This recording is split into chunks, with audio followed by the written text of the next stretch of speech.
భారత జట్టు సెమీఫైనల్స్ లోకి అడుగు పెట్టింది. సంజు శాంసన్ ఈ మధ్య అసలు సరిగ్గా ఆడటం లేదు అని జనాలు తిట్లు తిడుతూ ఉన్న సంజు శాంసన్ ఒకసారిగా విజృంభించి బ్యాట్ జుడిపించాడు. 50 బాల్స్ లో 97 రన్స్ కొట్టాడు. సెంచరీ మిస్ అయ్యింది అనే ఒక బాధ ఉన్నప్పటికీ సంజు శాంసన్ కంప్లీట్ గా తన భుజం మీద వేసుకుని ఈ మ్యాచ్ ను చిట్ట చివరి దాకా నాట్అవుట్ గా నిలబడి గెలిపించేదాకా, విజయ తీరాలకు చేర్చేదాకా ఆడాడు. అయితే ఈరోజు అభిషేక్ శర్మ, ఇషాన్ కిషన్ వెంటనే అవుట్ అవడంతో సూర్యకుమార్ యాదవ్ వచ్చిన తర్వాత కాస్త పార్ట్నర్షిప్ బిల్డ్ చేస్తున్నారులే అని చెప్పి అనుకుంటూ ఉంటే సూర్యకుమార్ యాదవ్ అవుట్ అయ్యాడు. కానీ ఈరోజు సంజు శాంసన్ తర్వాత చాలా బాగా ఆడింది ఎవరు అంటే మనోడే, మన తెలుగుడే, మన తిలక్ వర్మ. 15 బాల్స్ లో 27 రన్స్ కొట్టాడు. నిజానికి ఈరోజు తిలక్ వర్మ వచ్చిన తర్వాత స్పీడ్ పెరిగింది, స్కోర్ బోర్డు పరిగెత్తింది. 4 4s 1 6 కొట్టి స్కోర్ బోర్డు ను పరిగెత్తించాడు. ఇక సంజు శాంసన్, ఈరోజు మనం సంజు గురించి ఎంత మాట్లాడుకున్నా తక్కువే. 12 బౌండరీస్, 4 6లు, 194 స్ట్రైక్ రేట్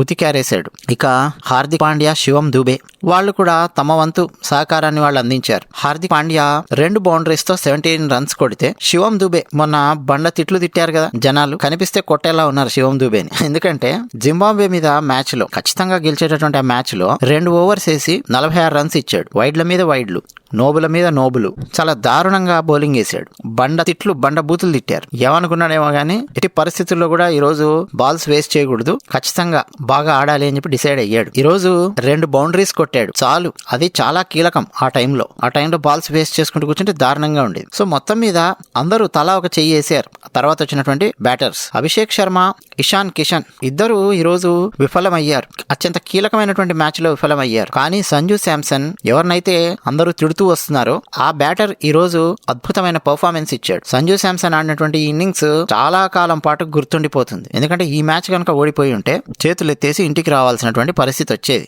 ఇంకా సెమీఫైనల్స్ ఆశలు, సెమీఫైనల్స్కి వెళ్ళి ఇంకా నెక్స్ట్ మనం అక్కడ గెలిచి ఫైనల్స్ దాకా వెళ్లే ఆశలు ఇంకా ఉన్నాయి అంటే సంజు శాంసన్ ఈ రోజు ఆడినటువంటి ఇన్నింగ్స్ కారణం. ఇక మన బౌలర్స్ విషయానికి వద్దాం. ఏమాత్రం అండి ఆకట్టుకునేటటువంటి బౌలింగ్ అయితే మన వాళ్ళు వేయలేకపోయారు. అదొకటైతే వెస్టిండీస్ వైపు ఫుల్ హిట్టర్స్ ఉన్నారు. వెస్టిండీస్ ఇప్పుడున్నటువంటి టీంను చూస్తుంటే 1980s 1990s టీంను తలపిస్తోంది. కానీ వెస్టిండీస్ ఓడిఐస్ లో ఫెయిల్ అవుతోంది. ఏది ఈ టీం ఓడిఐస్ లో నిలదొక్కుని ఆడగలిగేంతటి సామర్థ్యం ఇంకా కంప్లీట్ గా లేదు. పాత వెస్టిండీస్ జట్టును గుర్తు తెచ్చేంతటి సీన్ ఇంకా లేదు ఈ వెస్టిండీస్ జట్టుకు ఓడిఐస్ విషయంలో. కానీ T20s లో దడబుట్టిస్తోంది. పించ్ హిట్టర్స్ అండి, ఫుల్ హిట్టర్స్ దింపుతూ ఉన్నారు. పిచ్చ కొట్టుడు కొడుతున్నారు హిట్టర్స్. నిజం చెప్పాలంటే ఈ రోజు వాళ్ళ కెప్టెన్ హోప్ పెద్ద అద్భుతమైన స్ట్రైక్ రేట్ తో ఏం ఆడలేదు ఓపెనర్ గా వచ్చి. కానీ మరో ఓపెనర్ రాస్టన్ చేజ్ అతను మంచి స్ట్రైక్ రేట్ తో ఆడాడు.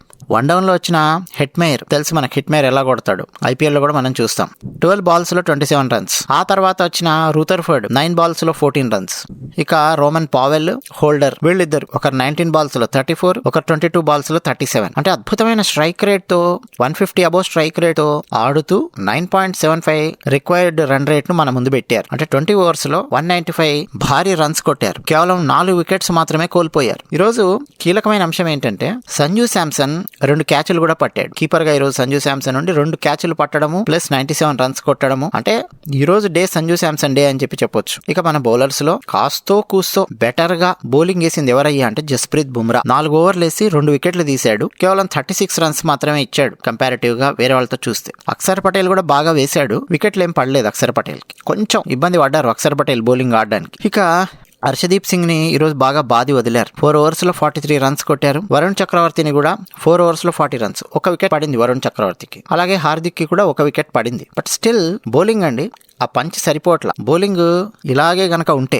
సెమీఫైనల్లో వచ్చే జట్లను ఎదుర్కోవడం కొంచెం కష్టం అవుతుంది. ఎంతసేపు బ్యాటర్స్ మీదే డిపెండ్ అవుతాను అంటే కష్టం. బౌలింగ్ పదునెక్కాల్సినటువంటి అవసరం ఉంది, ఏదో మిస్ అవుతుంది బౌలింగ్ లో. పైగా మన ఇండియన్ పిచ్ లో మీద కూడా ఒక ఇంపాక్ట్ క్రియేట్ చేసే దడ పుట్టించే బౌలింగ్ కనీసం 2 బౌలర్స్ కూడా మన జట్టులో వేయలేకపోవడం అనేది చాలా ఆశ్చర్యకరమైన విషయం. ఎక్కడో లయ తప్పింది, పూర్తిగా బౌలింగ్ లయ తప్పింది. మొన్న అసలు జింబాబ్వే వాళ్ళని కూడా అన్ని రన్స్ కొట్టనివ్వాల్సినటువంటి పరిస్థితి కాదు, బ్యాటర్స్ మీద డిపెండ్ అవుతున్నారు. ఈ రోజు నాకు సంతోషం కలిగించిన విషయం ఏంటంటే చేజింగ్ లో గెలిచారు. మీరు బాగా గమనించారా? ఫస్ట్ గ్రూప్ స్టేజ్ మ్యాచెస్ కానీ మన జింబాబ్వేతో అయినటువంటి మ్యాచ్ కానీ గెలిచినటువంటి మ్యాచ్లు ఫస్ట్ బ్యాటింగ్ లో మనం గెలుస్తూ వస్తున్నాం. సౌత్ ఆఫ్రికాతో మనం మ్యాచ్ ఓడిపోయాం. ఆ మ్యాచ్ మీరు చాలా జాగ్రత్తగా గమనిస్తే చేజింగ్ లో ఓడిపోయాం మనం అహ్మదాబాద్ స్టేడియంలో. ఈ రోజు కూడా ఏమన్నా తేడా చేస్తారా, చేజింగ్ లో కింద మీద పడతారా అని చెప్పి అనుకుంటే సూపర్ చేజింగ్ చేశారు. ఇక్కడ కూడా ఏది 12వ ఓవర్ 13వ ఓవర్ దగ్గర ఎక్కడో లయ తప్పి రిక్వైర్డ్ రన్ రేట్ పెరుగుతోంది కదా, భారీగా బాధేద్దాము, ఒక ఓవర్ చూసుకుని ఆ తర్వాత సంగతి తర్వాత చూద్దాము, ఇలా వెళ్ళలేదు. నీట్ గా అండి ఒక రిథమికల్ గా ఆడుతూ వచ్చారు. అంటే ఎన్ని రన్స్ కొట్టాలో అన్ని రన్స్ నీట్ గా కొట్టుకుంటూ, ఎక్కడ బాల్స్ వేస్ట్ చేయకుండా, అవసరమైనటువంటి అంటే చెత్త బాల్స్ వచ్చినప్పుడు మాత్రమే కొడుతూ, అనవసరమైనటువంటి షాట్స్ కి వెళ్లకుండా నీట్ గానే ఆడుకుంటూ వచ్చారు. కాకపోతే చేజింగ్ ఇది డూ ఆర్ డై మ్యాచ్ కాబట్టి డెఫినెట్ గా ప్రెజర్ అనేది ఉంటుంది, కొట్టాల్సినటువంటి పరిస్థితి వస్తుంది కొన్ని బాల్స్. ఆ ప్రెజర్ లో తీసుకున్నటువంటి నిర్ణయాలలోనే తిలక్ వర్మ, హార్దిక్ పాండ్యా అవుట్ అయ్యారు. అప్పటికి హార్దిక్ ఇచ్చినటువంటి ఒక క్యాచ్ ను హోల్డర్ మిస్ చేశాడు, చేతుల్లోకి వచ్చిన క్యాచ్ మిస్ చేశాడు. చాలా చాలా ఫీల్ అయిపోయాడు హోల్డర్. కానీ తర్వాత చూస్తే మళ్ళీ హార్దిక్ పాండ్యా క్యాచ్ హోల్డరే పట్టాడు. అప్పుడు ఎగ్జైట్మెంట్ చూడాలి హోల్డర్ది. క్యాచెస్ అండి ఓవరాల్ గా వెస్టిండీస్ వాళ్ళు ఆ హోల్డర్ మిస్ చేసిన ఒక్క క్యాచ్ తప్ప ఏ క్యాచ్ వదల్లా. అసలు తిలక్ వర్మ క్యాచ్ హెట్ మేర్ ఎలా పట్టాడు చూడండి, అసలు గాల్లోకి ఎగిరి వెనక్కి పడ్డాడు. అసలే చాలా భారీ వెయిట్ ఉంటాడు హెట్ మేర్, ఆ పొటా గిట్ట అవన్నీ మీరు చూస్తే అసలు అదేం లేదు, ఒక హ్యాండ్ తో గాల్లోకి ఎగిరి క్యాచ్ పడితే వెనక్కి పడ్డాడు చూడండి. అంటే టెనీ కాస్ట్ క్యాచ్ వదిలే ప్రసక్తే లేదు అన్నట్టుగా వెస్టిండీస్ వాళ్ళు డిసైడ్ అయ్యి ఆడారు. నిజానికి వేరే వాళ్ళు ఉండి ఉంటే హెట్ మేర్ ప్లేస్ లో తిలక్ వర్మ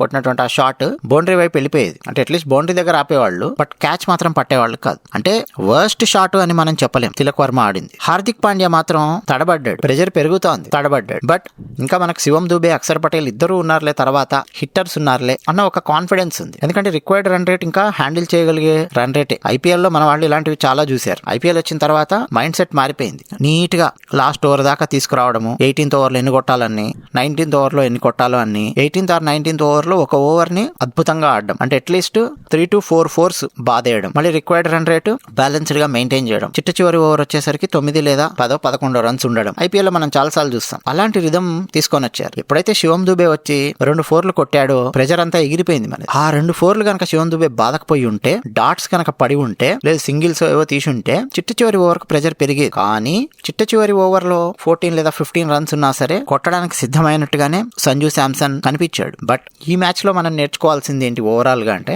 బౌలింగ్ అండి. బౌలింగ్ లయ తప్పింది అన్న విషయాన్ని మనం నేర్చుకోవాలి. మనం అంటే మన టీమిండియా ఎందుకో మళ్ళీ తిరిగి గాడిలో పడలేకపోతున్నారు బౌలింగ్ విషయంలో. మీరు ఓవరాల్ గా చూడండి, ఈ రోజు ఎక్కువ డాట్ బాల్స్ వేసింది హార్దిక్ పాండ్యా మాత్రమే, 11 డాట్ బాల్స్ వేసాడు. ఏ ఒక్కరు కూడా ఈ రోజు డబుల్ డిజిట్ డాట్ బాల్స్ వేయలేకపోయారు. అసలు వరుణ్ చక్రవర్తి అయితే కేవలం 5 డాట్ బాల్స్ అంతే. సో డాట్ బాల్స్ వేసే ఆ పర్సంటేజ్ పెంచుకోవాల్సినటువంటి అవసరం ఉంది. అట్లీస్ట్ వికెట్స్ తీయకపోయినా నెంబర్ ఆఫ్ డాట్ బాల్స్ పెంచాలి. ఇక హర్షదీప్, హార్దిక్ పాండ్యా ఈ రోజు 3 వైడ్లు వేశారు. ఇది దారుణం. మిగతా అక్షర్ పటేల్ గానీ, బుమ్రా గానీ, వరుణ్ గానీ వైడ్లు, నోబుల్ ఏం వేయలేదు ఈ రోజు. హర్షదీప్, హార్దిక్ కొంచెం జాగ్రత్త వహించాల్సినటువంటి అవసరం ఉంది ఈ విషయంలో. ఈ రోజు శివం దుబేకి బౌలింగ్ అస్సలు ఇవ్వలేదు. మీరు చూసారా, మనోడు మన చేసిన ఘనకార్యానికి ఇప్పట్లో బౌలింగ్ ఇవ్వరు ఇంకా.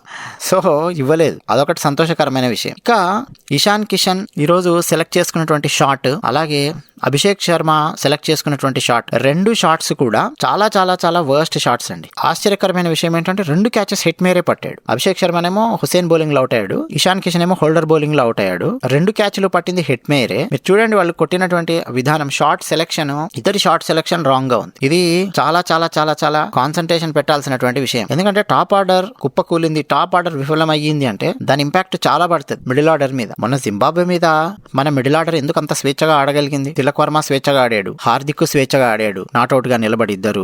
మీరు చూస్తే ఎందుకు అంత స్వేచ్ఛగా ఆడగలిగారు వాళ్ళు, సూర్యకుమార్ యాదవ్ గాని. అంటే టాప్ ఆర్డర్ లో దిగినటువంటి అభిషేక్ శర్మ, సంజు శాంసన్ కాస్త పార్ట్నర్షిప్ 48 రన్స్ పార్ట్నర్షిప్ ఇవ్వగలిగారు. సో ఆ రేంజ్ పార్ట్నర్షిప్ ఇవ్వలేకపోతే తర్వాత సెమీఫైనల్స్ లో కొంచెం కష్టం అవుతుంది. సో షార్ట్ సెలెక్షన్ విషయంలో కొంచెం జాగ్రత్త వహించాల్సినటువంటి అవసరం ఉంది అని కూడా చెప్పినటువంటి మ్యాచ్ ఇది. Of course coach Gautam Gambhir, అలాగే కెప్టెన్, ప్లేయర్స్ వీళ్ళందరూ కూర్చొని మళ్ళీ అనలైజ్ చేసుకుంటారు. లెర్న్ ఫ్రమ్ ద మిస్టేక్స్ అనేది ఉంటుంది ఎప్పుడు కూడా క్రికెట్ లో. అదే తప్పులు చేయడము, ఆ తప్పుల నుంచి మళ్ళీ నేర్చుకునే ప్రయత్నం చేయడం, సేమ్ ఆ తప్పులు రిపీట్ కాకుండా చేయడం, కాకపోతే కొత్త తప్పులు చేస్తారు.